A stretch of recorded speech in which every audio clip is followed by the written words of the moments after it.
无多些相牵，天路那罗当马巴梅拉世界刚不巴。的松谢家给见干嘛吧？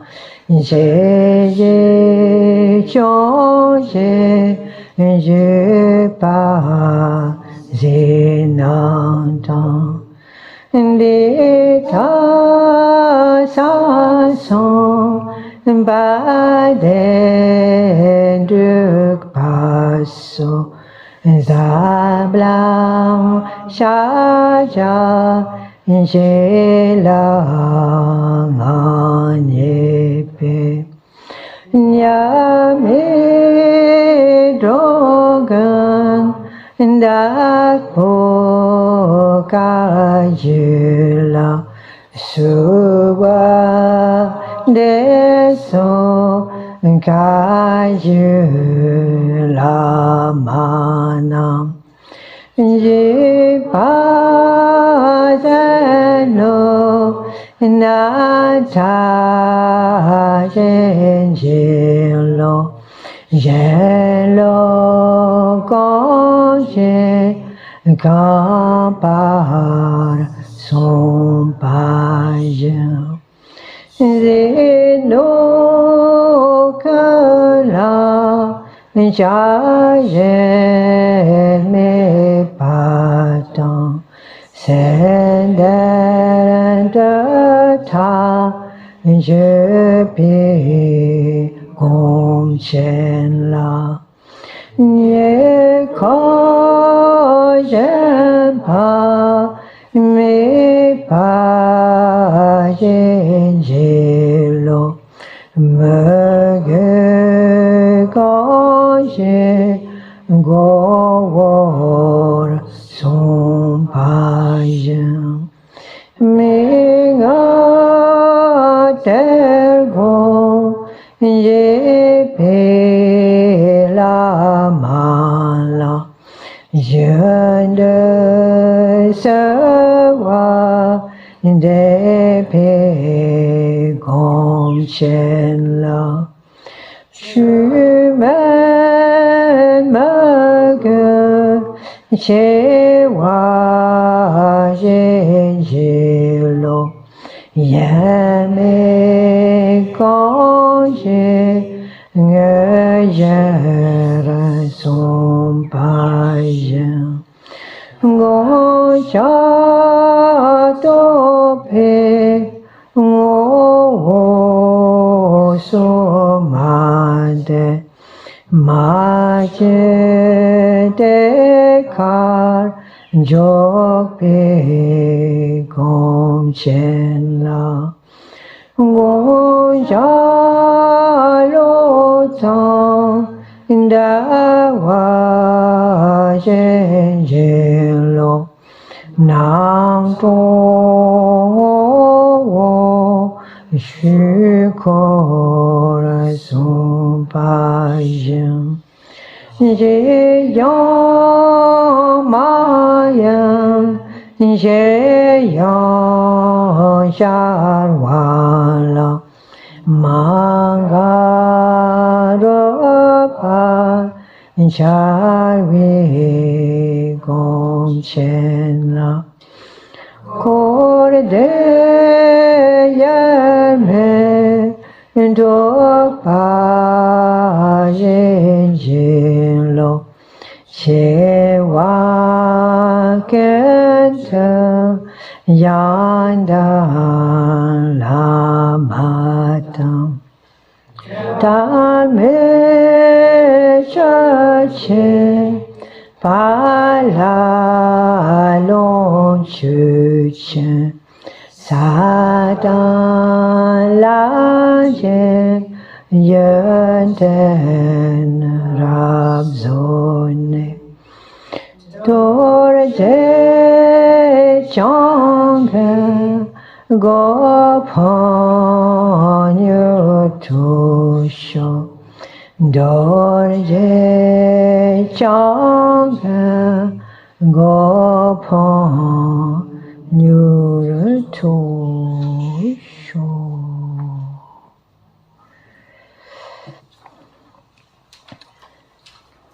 Okay, well, good evening, everybody, and thank you for having me here. I think this subject we are, I'm invited to expound on. Now this time is something that a lot of you know already quite well, but at the same time, I feel it's something. It's called. The four thoughts that change the mind, around. But as far as I'm concerned, it's something that you need to deepen on and on and on. It's always there. It's always valuable, and it helps me so much on a daily basis. Those four thoughts are a pointer and a reminder on a daily basis as a practitioner, and so there is no such thing as doing it first and then dropping it. It's kind of like, no, it's an ongoing journey, those four thoughts. So that's what makes them so valuable. They're valuable at any stage of the path, really, truly. But tonight we're doing an introduction. So I thought, as an introduction to those four thoughts, it seems quite useful to come back to the Four Noble Truths, because that's where it all starts, is the Four Noble Truths, which was the first teachings of the Buddha. So the first teaching of the Buddha is really pointing out first what we need to transform, what we need to purify, and the second half is how to do it.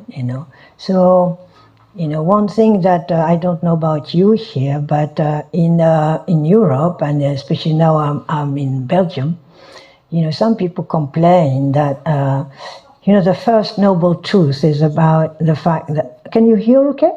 Yes. Still so? Because I'm not really straight right on it, am I? Is it better? Okay, it's my French accent also, you have to forgive me. So, yes, so the Four Noble Truths starts with first, existence is suffering. So people start to go, oh, this is quite pessimistic, as if it wasn't hard enough. And on top of that, we have to go deeper into that. But it is quite important. This sounds very kind of casual, but actually I found over time that it was extremely important. Because I realized for myself, anyway, I don't know about others, but for myself, I knew from experience, from my own life, and from people around me, and from the state of the world, I knew that there was a lot of suffering. It was obvious. You would have to be blind not to know that. But I realized I had not accepted it, So there is one thing about knowing, but what the Buddha is talking about there is accepting that. That's how it is. And you cannot go further without this first acceptance, because then you are constantly thinking in terms of something else. You are in a constant state of anger, in a way, or recrimination, or a sense of injustice. This shouldn't be. It shouldn't be like that. And so that kind of puts you, all of your energy goes there and gets very you get exhausted with it, and you might even get into a state of depression and deep depression, because with that lack of acceptance comes also a sense of hopelessness. So that first, teaching of the Buddha, I find, is extremely important, because when he talks about suffering, it's not just losing a leg or being extremely in pain, but it's more subtle even than that. When the Buddha talks about suffering, it's called dukkha in Sanskrit, and dukkha means uneasiness, a sense of blues, a sense of not feeling totally okay, an undercurrent, even a very subtle undercurrent of mal-être, we say in French. Not being mal-être, being not being right. So that's. So I think, if we all start to look in, because that's what the Buddha is telling us to do. I don't think there is one person on this planet that hasn't those moments of, a sense of inadequacy, or not being fully content, not having a sense of something lacking. And so this is what the Buddha talks about, when he talks about suffering. It's not just obvious suffering, like when we are in a war or we are in a hospital or something, but it's that undercurrent of frustration, of uneasiness. So, what he's inviting us to do is to really look at that and not deny it, not repress it, but look at it square on and accept it, because that's what existence is like for a person who hasn't actually truly understood the nature of reality. And so then the second truth is why. The causes. What are the causes? So he goes into that in great detail, and it's all about having having a sense of being solid.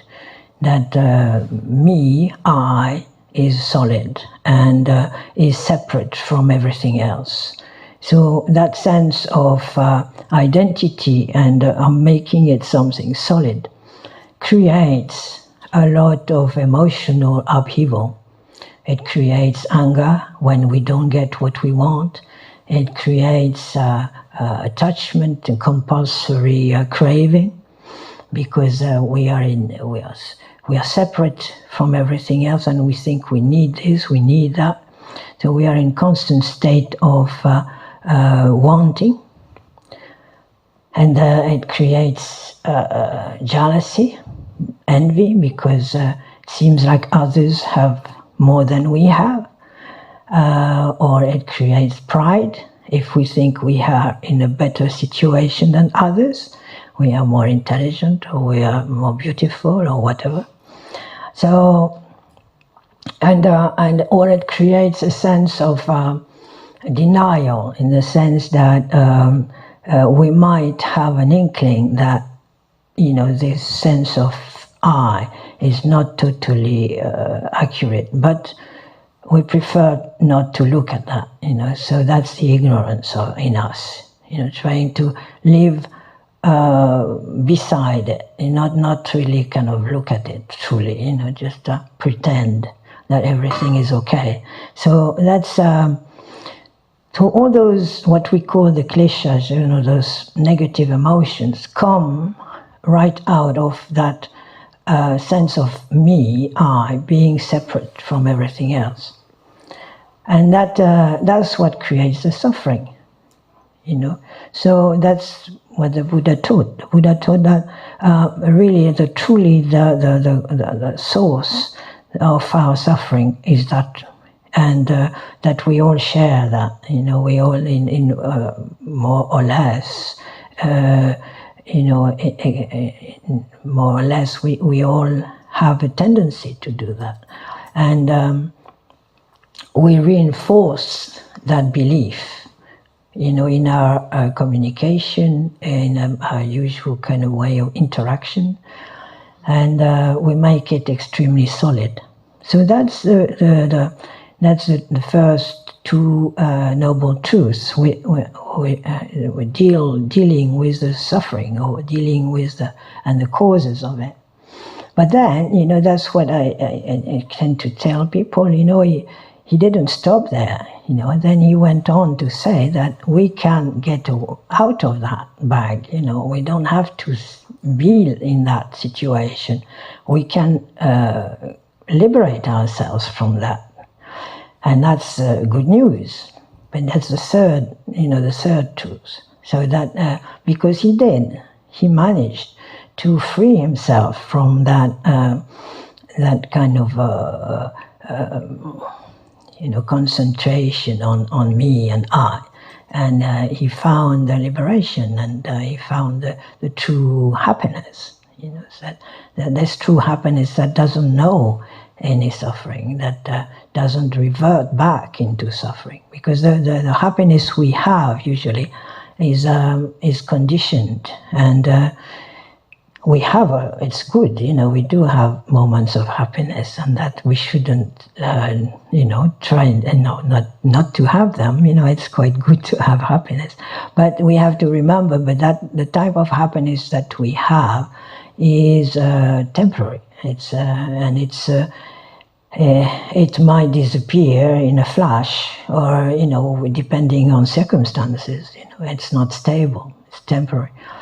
While what he is proposing, what he is talking about, the Buddha is beyond dualism, beyond time and space. So, and then the fourth truth is what tools do we have to actually go there, how to liberate ourselves. And that's where he mentions the eightfold path. It's that when you look at temples, in India or in Tibet, or anywhere actually, in Theravada as well, there's the symbolism of the wheel. There is a wheel with 8 spokes, and that represents the eightfold path. And the interesting thing about the Eightfold Path is that it starts with vision. It starts with having a vision, and I think that's what those 4 thoughts are about. It's developing an intention, a motivation that's clear, and that is intelligent. It requires intelligence to get liberated. That's what the Buddha is saying.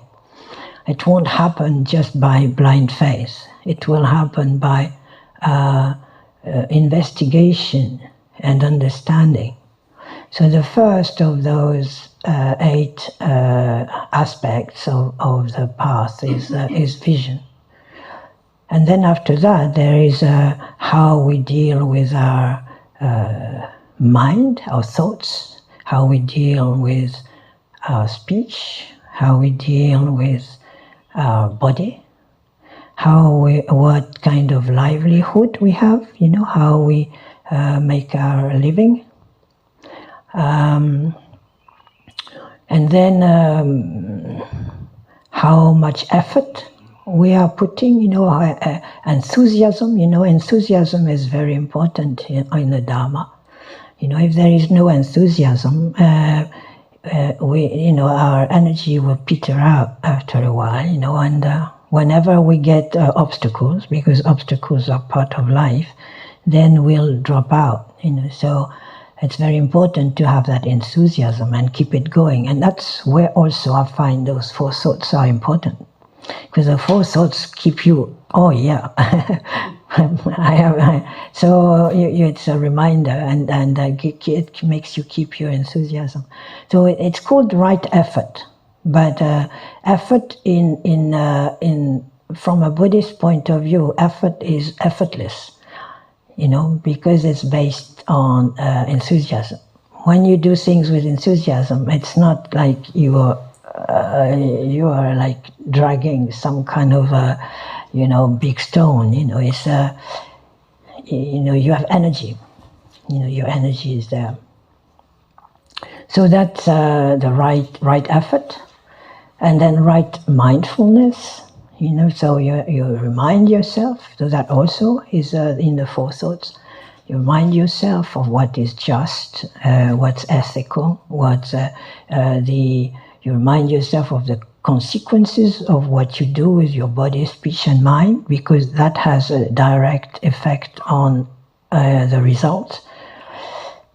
And then the last one is meditative concentration. So that's also very important, but that's quite interesting that it comes at the end, so your meditation, or the quality of your meditation, will be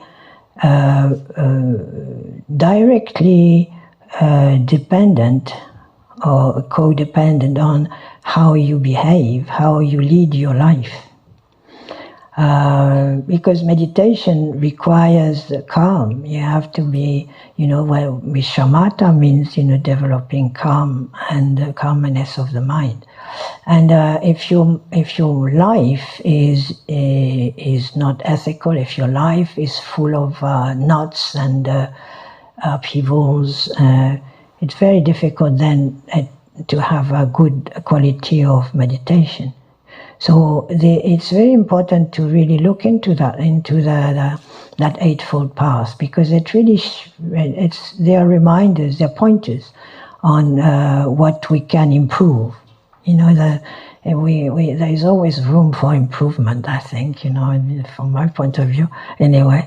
And so the path, the Buddha's teachings is what I found over the years, and I think people who are practicing here for a long time know also that, I think, is that there is obvious things, and then there is less obvious things, and as you go along it gets thinner, but it's still there. There is still, like Kalu Rinpoche, the old Kalu Rinpoche says, like peeling an onion, like you've got one layer and then another layer and another layer.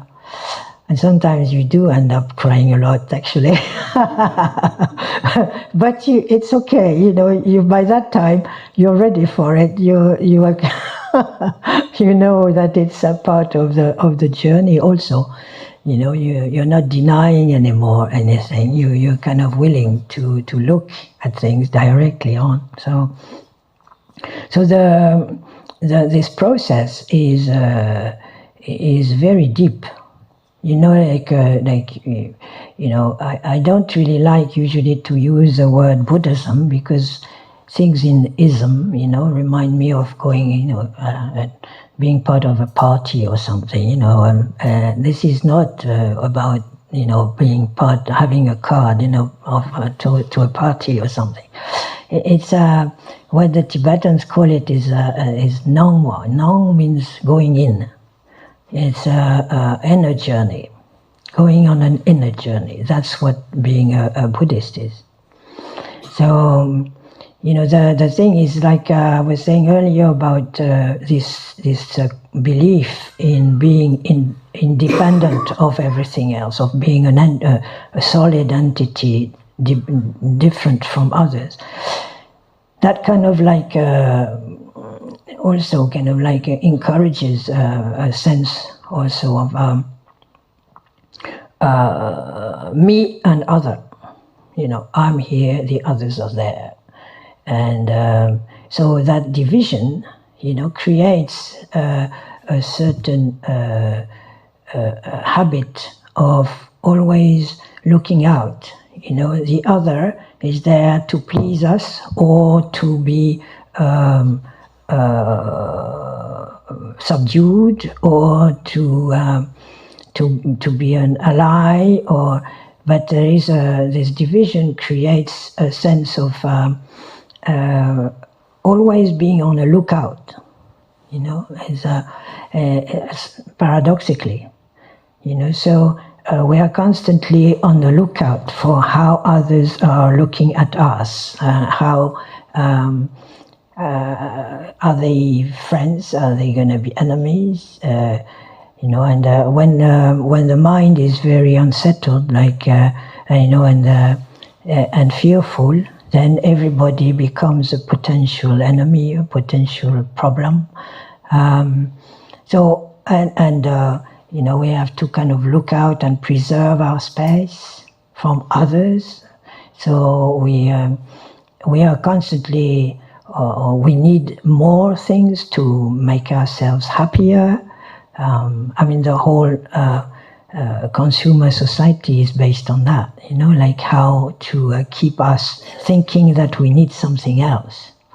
And so this inner journey cuts through that. It's very interesting. It's a real paradox that the more you go in, and the more you feel one with others. Is the funny part, because when you are feeling very separate, you are not with others. The other is out there. But when you actually go in, you become one with everybody. You suddenly realize how much you share and we'll look at that, when we come to the karma aspect of things. We are totally interdependent. And we cannot live alone, actually. We all need each other. And we share all those, negative emotions that I was talking about. And we also share the positive emotions, we are we're all together on it. We are all on the same boat. So, and, strangely enough, it's by going in that we find that out. And that kind of relaxes you. Then others are not a problem as such, and so this, then, if once you start to see that, then the pride, the jealousy, the anger, all this, the craving, all this kind of, calms down. It's still there, but it does not affect you the same way. You don't go into extremes about it. And so slowly your whole life changes also in the process, because you are not, let's say, bringing out, difficult situations. You are not really... you don't get involved so much in difficult circumstances. You can diffuse things more easily, and so this is the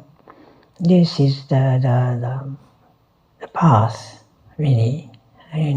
So those four thoughts help to understand that.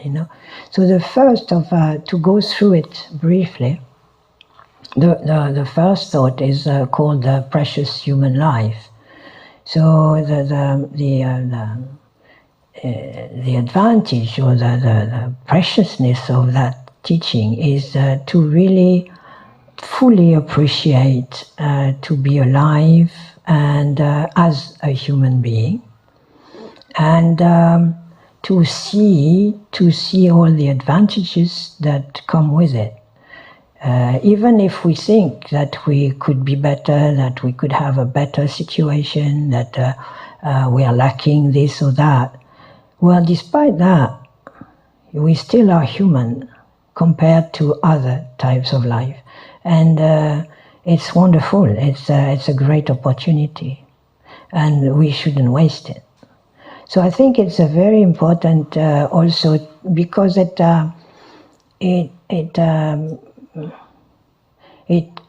counteracts a little bit, that sense of I shouldn't be suffering, we shouldn't be suffering. that kind of relentless kind of record of recrimination, and it's having a more of a positive outlook actually on our life, and having more esteem for ourselves, and true esteem, not esteem as me, I, the hero or heroine or whatever, but I as a human being, and what is my potential? What can I do with this? And not waste our time and energy on just mopping us and feeling desperate with ourselves. So that's a very gives energy. It gives energy and enthusiasm.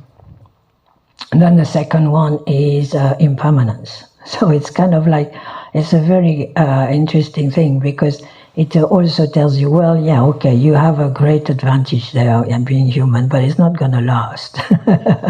So get on with it, because it's not going to last. So, but then it's not going to last. So, you could get into a state then of, oh, well, if it's not going to last, I'm not going to do anything, then I'm just going to drop out, and I'm not going to do it.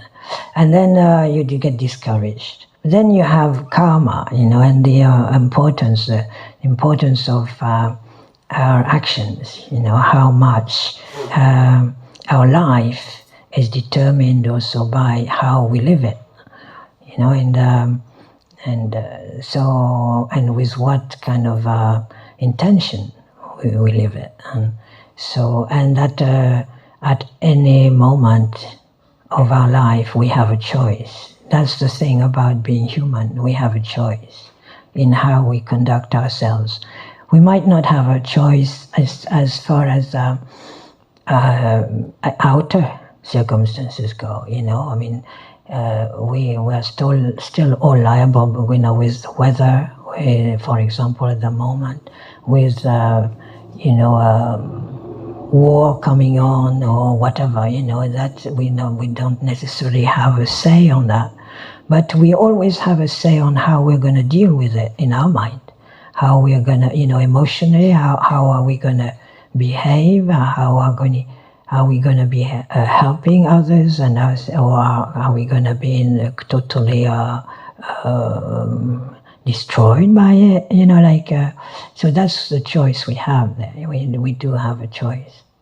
So that's karma. And then the last of those four thoughts is about the sufferings of samsara. So the way. So what is samsara? Samsara is a word to mention or to talk about the confusion, mental confusion, really. The mental confusion of thinking we are unique and we are a separate entity and all that. And so our ignorance, basically. So our ignorance is what creates the confusion, emotional confusion, and then physical confusion, as we see every day. And then this fourth thought is describing as a metaphor. Really, it's describing the what happens when the mind gets totally overwhelmed by one of those negative emotions. Whether it's pride or anger or the extreme manifestation of it, of those different emotions. So there's 6 realms, they're described as 6 realms of energy or of mental suffering. And they correspond to that kind of extreme experience of those emotions. So it's a very interesting in terms of our own mental makeup, because we we all go through those states, even if it's only for 5 minutes, but some people get stuck in those states for many days or many months or many years. So they're very interesting to look into. And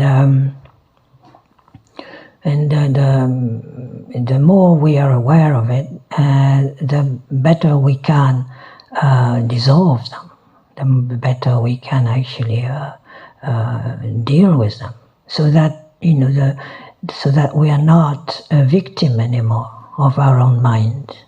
That we are master of our own mind. Because as it is, we are mostly victim of our states of mind.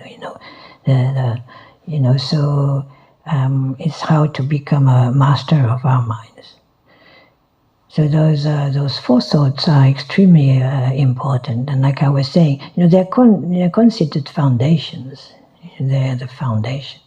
So they say in some teachings that if you don't have those foundations truly established, you can meditate, of course, you can practice, you can become very good at it, you can be an expert in meditation, but they say it's kind of like you're building on a frozen lake.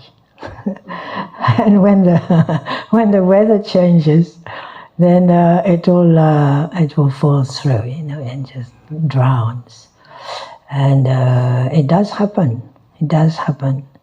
So it's very important and to consolidate those foundations. Like I was saying, it's kind of like you just don't do the foundations once and for all. It's kind of like a constant reassessing and deepening, so that whatever happens, whatever you have to go through, you're okay because that is in place. So that's what I don't have much time. Like those four thoughts can take months. You can spend months on each one. So tomorrow will be quite a short hour on each, but then that gives you also an opportunity to carry on from there, to kind of look into it and and see what you feel catches you. Like what does it mean to me? That's the thing about Dharma. I prefer the word Dharma, which means the teaching.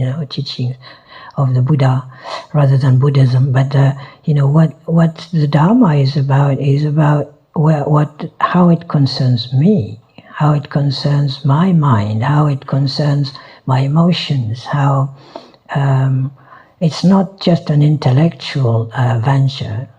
It's truly a full experimentation for ourselves. So as long as it's not that, it remains very kind of shallow, and it's not going to have the results that we expect. That's what I found over the years, is that if you are afraid of looking in, you won't get the relief, and you won't get that contentment, the serenity. It's not possible. So we have to be able to take the pain of it, because oftentimes looking in is not that pleasant, But we have to make sure, we have to make a deal with ourselves. Do we want to stay unhappy or lacking and kind of miserable in a way deep down for the rest of our lives or not? That's the thing. It's up to us. We can remain miserable. There's no problem with that. But do we want to do that, or do we want to, get some fresh air? That's the thing. So it's really it depends on us. Really, it depends on us, and if we make that decision, our intention. That's what that's the first of those 8 points of the Eightfold Path. The vision, the intention, the motivation. That has to be in place. That has to be clear. What do I want from life? That's the thing. But so and carry on from there.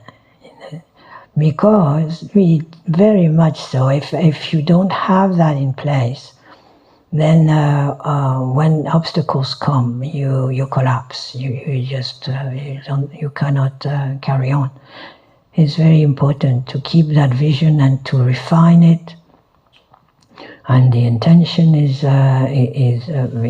stronger and becomes stronger and stronger as you go along, because you get feedback from what you're doing, and the feedback tells you, yes, it's happening. So, and it grows. It grows. So in that process, of course, it's good to have help. So. So that's where refuge comes in. The refuge is not something. Also, it's the same thing. It's not something we do one day, and that's it. We've taken refuge. It's a daily thing. You take refuge every day, and you take refuge in the Buddha because he gave those teachings, and those teachings are so precious and so clear. I'm constantly amazed, how they can speak so much to people now in the 21st century.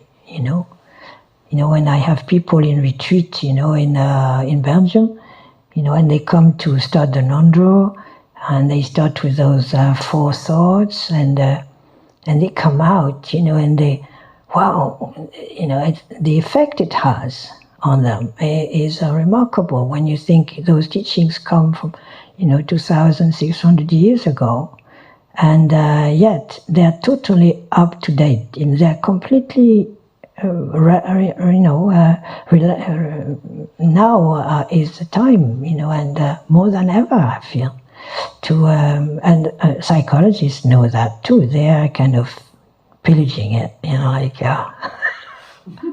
it's okay, but they're doing a good job of it, taking from this and this and this, and it's helping, so you can't complain, it's actually helping a lot of people, so, but they don't say oftentimes that it's actually coming from the Buddha, but it's okay. But the fact that it's still having such an impact at our time is, for me, is a gauge of the power of it and the clarity, that the mind actually hasn't is the same, in those negative emotions and the positive emotions, and the process of consciousness, how things come into our consciousness. All those teachings are totally relevant now, And in neuroscience, they are really kind of experimenting to verify, that those teachings were correct, and they are really amazed. Yes, it's quite. I find amazing that. That all this knowledge is still helping so much, to relieve suffering. So in Belgium, there are some neuroscientists that are very up to date on that and really doing an amazing job. There is a woman doing now I don't know about here whether you're doing that also, but she's using hypnotism to do surgery. Instead of using anesthetics, she's using hypnosis, and it's quite wow, to do a skull, brain operation without anesthetics, just using hypnosis, and I mean that takes courage, but it's done, and it's actually successful. So, and all this is coming from going more into knowledge of consciousness, and the Dharma is helping a lot from that point of view also. So all in all, and the Dalai Lama also is very keen also on exchange with scientists to really help also. And we are living a very interesting time, and so I think that is also very exciting, I find, and that also keeps for me enthusiasm going, So, and also trying to bring the Dharma into schools. We were talking about that with friends today, bringing mindfulness and meditation to young people and to children. I have a friend, she does meditation with kids in kindergarten, and she finds that it helps with the violence, they are calmer, they are more together with others, there's much less fights, and it's much more peaceful. So all this, we talk a lot about what's going wrong, but there are also very good things happening. And that is, a lot of it, I think, is, I might be biased a little bit, but I think a lot of it is coming also through the Dharma, through the Dharma seeping in through, to society. So, and keeping some kind of balance in all this. So, and all this starts with those 4 thoughts. So, if you are happy to come tomorrow, then please do. Please come. So do you have questions from what I talked about now? No? Okay. So, what I was saying earlier is about refuge. So the refuge is about, just taking refuge with Buddha. So realizing that what he was extraordinary. He was, very extraordinary man as such, at all levels, but also socially, he accepted people from all types of social, level in a country that was very strict on the caste system. So to have untouchables in his sangha was quite a new thing, and it created a lot of anger as well in some circles, but he didn't mind that. He accepted women. A lot of women in his disciples, got liberated, got to the state of harathood, and so on that level itself, he was extraordinary. But of course, he was first of all extraordinary in his achievements, his personal journey.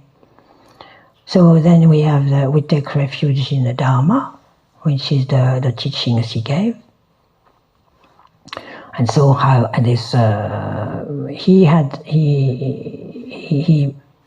he got enlightened at 36, and he died at 81 or 82, I think, something like that. So he had plenty of time to teach, and so there is a wealth of teachings, a wealth of sutras, So that's also extraordinary, so that is a treasure house of knowledge. And then there is the Sangha. We take refuge in the Sangha. So Sangha has got two levels. There is the enlightened Sangha, the exalted Sangha, they call it. Which is all the disciples of the Buddha, all the Buddha, all the people who managed to liberate themselves thanks to him, thanks to his teachings, and thanks to what he gave. So that's the exalted Sangha. And we take refuge in them in the sense that they are a manifestation of the Buddha's teachings. And that if it wasn't for them, we wouldn't be here now. We wouldn't have those tools. It's thanks to them because they because of their realizations, So that's the importance also of lineage. This lineage of knowledge and realization, not just knowledge, but the realization of the teachings. So it made it so that we could be here now. It made it so that we could have people like Karmapa, like Akong Rinpoche, like Lama Yeshe. This is a line of energy and of knowledge that wouldn't be there without them. So that's the refuge, the refuge of the Sangha, of the enlightened Sangha. And then there is also us, we are kind of the on the road Sangha, we're on our way, we're going to get there. And so, and we help each other also, this is very important, what we are trying to do is actually to go against the current in a way, because it's much easier to go with the current, even if it means death or desperation or whatever. But you fall off the log and you disappear, But if we are trying to become enlightened, to be liberated from our obsessions and fixations and suffering, we got to go the other way. We got to go. We have to kind of get not follow our conditionings, not follow our cravings, not follow what is usual, our habitual patterns. And that takes effort, and that takes that a lot of energy. And so it's sometimes we might, if we're on our own, we think sometimes, oh, am I really doing this? This looks mad. I think I won't do it. I won't, So, but if you have other people with you, kind of doing it also, it helps. It's very important also, the Sangha in that situation. We need each other. So yeah, that's also the importance of the Sangha. We're all in the bad house. Sorry? I said we're all in the same bad house. Yes, exactly. Exactly, and we're trying our best, isn't it? So that's it. And so, yeah, I think it's very important because we can, sometimes doubts come, quite strongly, am I really doing this? Am I the one who's mad? So we need each other also. Yeah, to remind ourselves, and the guru, those masters who have realization and help us. So if we are in a situation where we can be in touch with those great masters, and now in a way with internet. We have this ability now to, if we're not necessarily seeing them in the flesh, but at least we're keeping connected. Because that's I'm surprised sometimes, like when you see Situ Rinpoche, for example, on screen. At first I thought, oh well, it's a shame, well, it's still okay, but it's not the same. But I'm surprised how much comes through. Because we're dealing with a different dimension there. And those teachers are so much more than, they are above, the dualism in that sense, for that knowledge, that energy, that to come through, I think it's remarkable. I have a friend in Brussels. He just listened to a teaching of Situ Rinpoche like that in the shrine room with us, on the screen.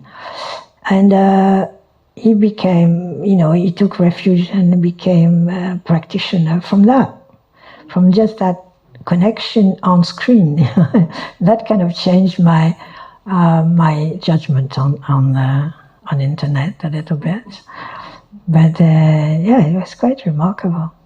So in any case, those teachers are extremely valuable, and we must do everything to practice for them, also to dedicate, our practice to them. Because like they say themselves, the best thing you can do for them is practice. We can give them money, we can, pay homage, but they say the best way to what pleases them most is practice. So, and that kind of helps them, for their own lifeline, as a lifeline. There is an interaction there. So yes, refuge is very important, to keep us steady. I just wanted to ask you a slightly unrelated question. Do you find that the centres in Belgium are actually growing? Do you have? Are the centres, the Buddhist centres in Yeah. Belgium actually growing? Are there more and more people coming, or is it also kind of hit a bit of a stalemate? I'm not sure. I cannot say, because yes, probably yes, I would say. But we have what is called UBB. It's a Union of Belgian Buddhists. So it's everybody. The Zen, the Theravadan, the Tibetan, everybody together. And I think there are more adherents, more people now than before, because I think Belgium government hasn't actually recognized Buddhism yet. It's still coming. It's Carlo Lux, who is the president of the union, is working hard to have us accepted as a non-religious group, actually, because strictly speaking, we don't believe in a God, with G, big G. So that's how. So we should be recognized as a non-religious organization. So, but there are quite a few. Yeah, there's more and more actually Buddhists as such. It's hard for me to say in terms of numbers or anything, but our own center in Brussels has been there for 45. It was started in 1977, and it's still there. So. It's over 45 years ago. It started with the 16th Karmapa. Yeah. And then now I started a little retreat place in the countryside near the French border. And we do tend to have more people, as it goes along. Yeah, as it happens. So, yeah. At least it's not reverting. I don't see places closing down or anything. I think there is an interest, partly because it is a non-religious organizations, because some people have difficulty with religion or with institutions as such. So Buddhism does allow for people to exist and welcome everybody, no matter what color or background. It doesn't matter. We accept everyone. So and then there are different groups. So some people feel more comfortable with Zazen, or some people are more with Theravadan, but all these different groups are there. Lama Rinchen, historically, females have had problems with the monastic world.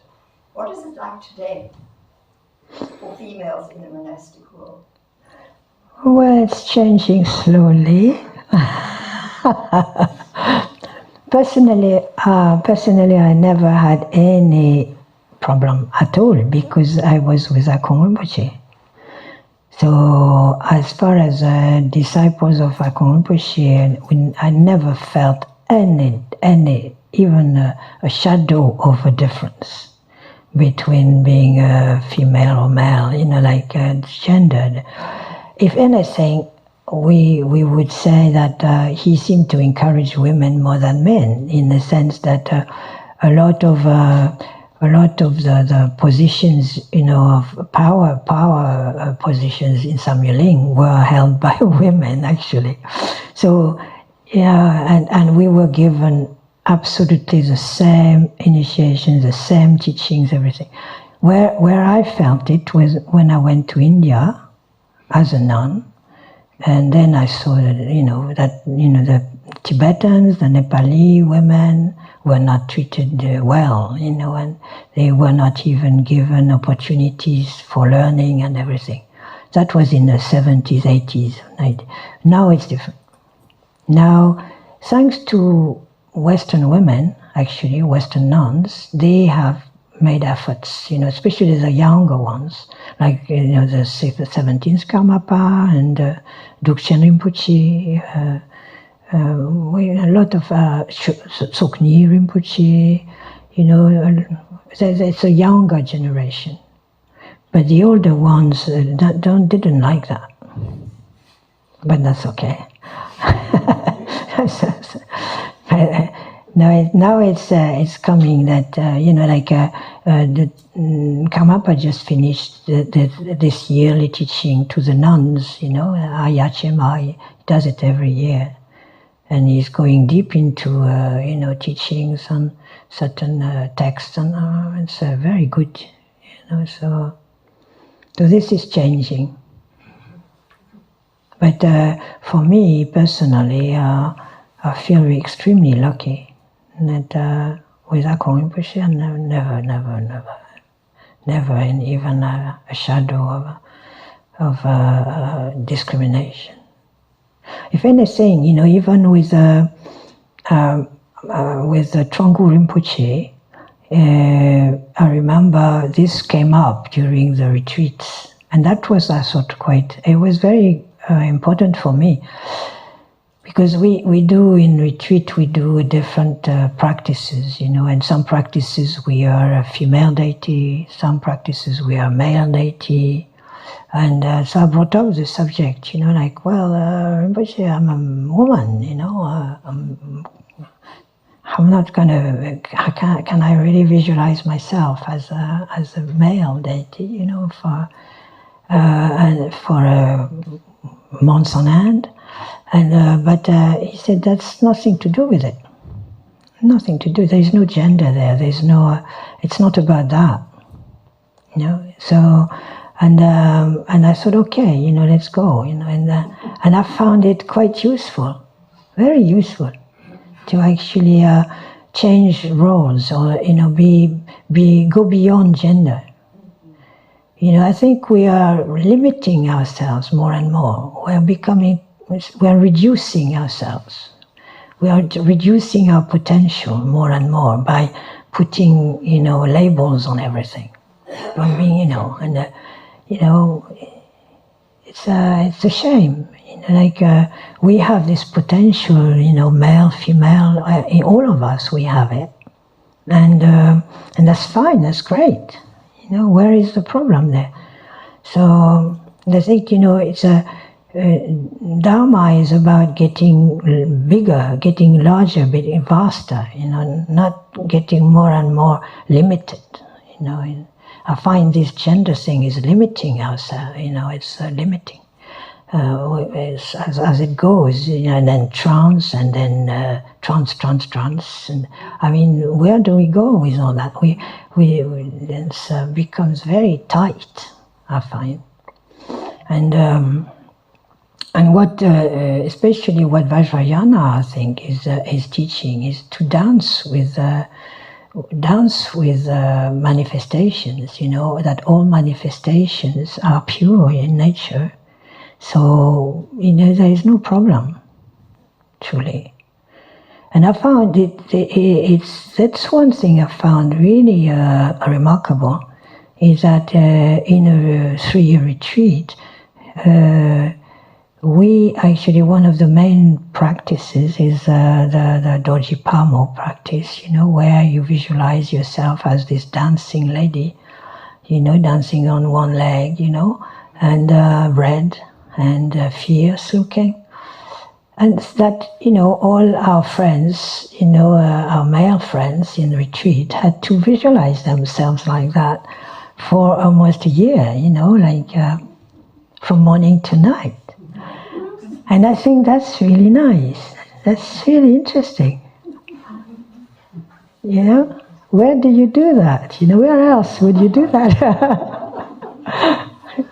And I think it really liberates your judgments about things, and it really blows away your judgments, and your conditionings. I think if you're doing it right, it really can do that. Because that's the freedom we are looking for, is the freedom from conditionings, conditioned existence and all our habitual patterns and all those labels that we are stuck with, that are imprinted in us, from childhood. And so in a way, it's deconditioning is releasing and all those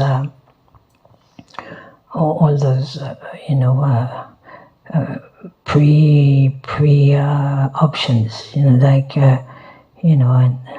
everything that goes with it, the intolerance that comes from being taught, so tightly, what you should do and you shouldn't do, and according to some knowledge is important. We need to know what's right and what's wrong. That's okay. That's ethic living. But there are some preconceptions that have nothing to do with ethics, but have to do with conventions and keeping a certain ignorance going in a way. Do we want to carry on being ignorant or not? And that's also our choice. But if we do want to get out of ignorance, because we understand ignorance is a source of suffering, then it is possible. That's what the Buddha taught anyway. And it's quite extraordinary. Yeah, it works. I've got another question. You mentioned the Karmapa teaching the nuns. Yes. Was this actually in person or online? It was online, yeah. It was online, okay. Yeah. Maybe No, he was not. No, he was not. He was online, yeah.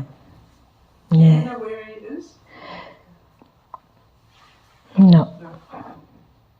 I got the feeling that he had been to Asia, because at one point he said, tonight, and he was teaching, and it was only 4 in the afternoon or 3 in the afternoon. So I thought,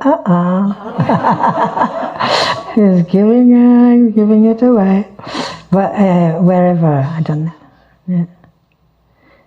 No, I don't know. But at least the teachings were very, very, very good. And the beauty of it is still available, so we can, even if we can't have it direct,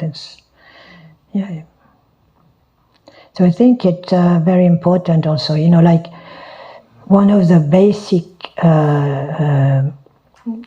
teaching is about, how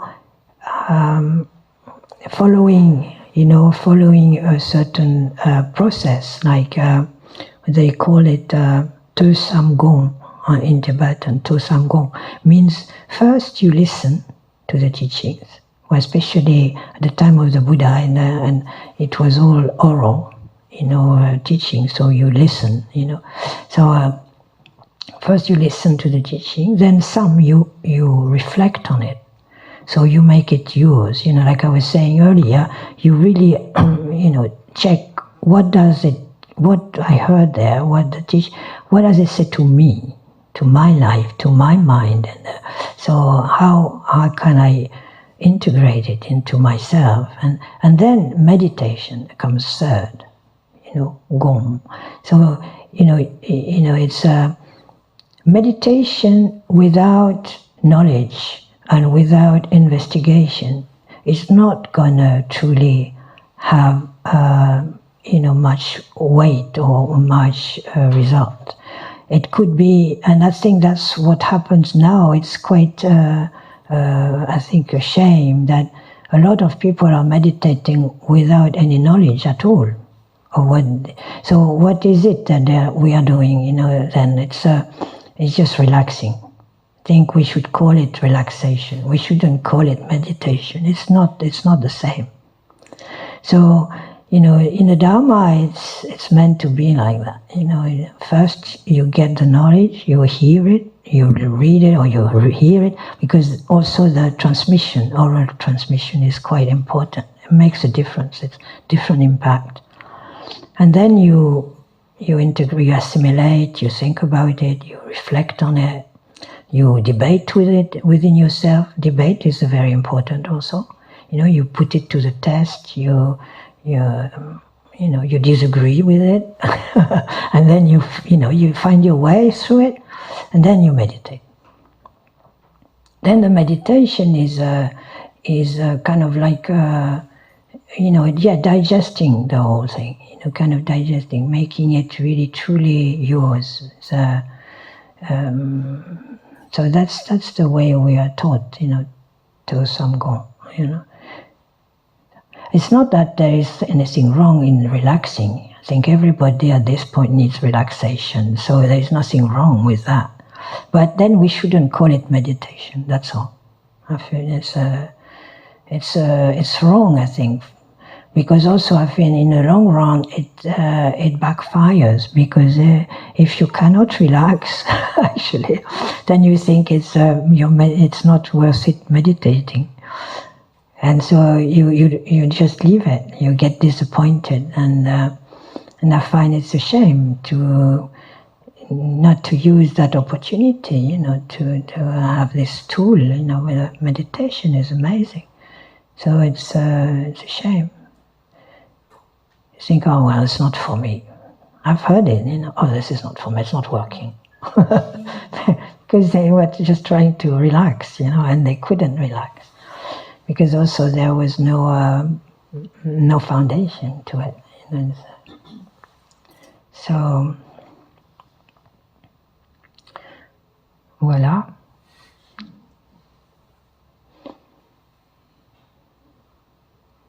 So we carry on tomorrow then? Unless you have another question. We have time for one more if you want. It's okay. And we do the dedication. It's a sunam at the bottom of the page. Sunam deye tamshe zipan tone ne pe chana panje ne chiga na chi barab dupaye si pe sene dowa re sho.